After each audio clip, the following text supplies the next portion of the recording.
और इस बड़ी खबर पर लगातार हमारी नजर बनी हुई है, लेकिन आगे बढ़ेंगे खबरों में और जम्मू की खबर का रुख करेंगे, जहां G20 की समीक्षा बैठक हुई।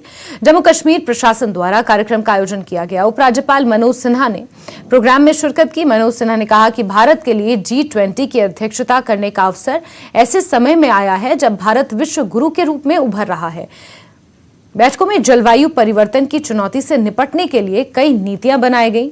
मनोज सिन्हा ने कहा कि प्रधानमंत्री नरेंद्र मोदी पहले ही कह चुके हैं कि जलवायु परिवर्तन की चुनौती से निपटने के लिए पूरी दुनिया को एकजुट होना होगा।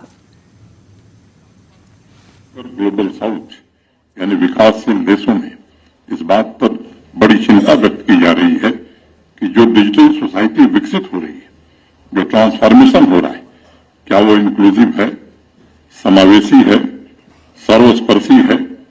क्या हम भविष्य उन्मुख इंफ्रास्ट्रक्चर निर्मित कर पाए हैं?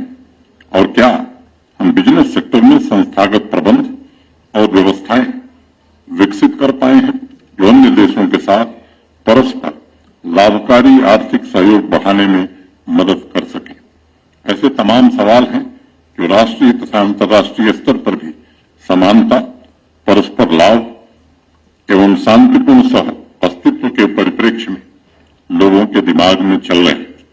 और जब मैं आपसे इस विषय पर चर्चा कर रहा हूं तो मेरे मन में 17 अप्रैल के अखबार की एक तस्वीर चल रही है, जिसमें कर्नाटक में एक नारियल कोकोनट सेलर अपने मोपेड पर नारियल बेच रहा है और मोपेड के हैंडल पर डिजिटल पेमेंट के लिए QR कोड लटका के रखा है।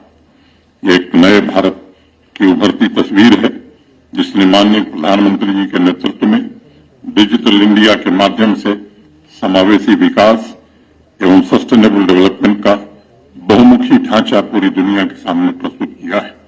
चीन के बाद दुनिया की दूसरी सबसे बड़ी इंटरनेट यूजर्स की आबादी भारत में।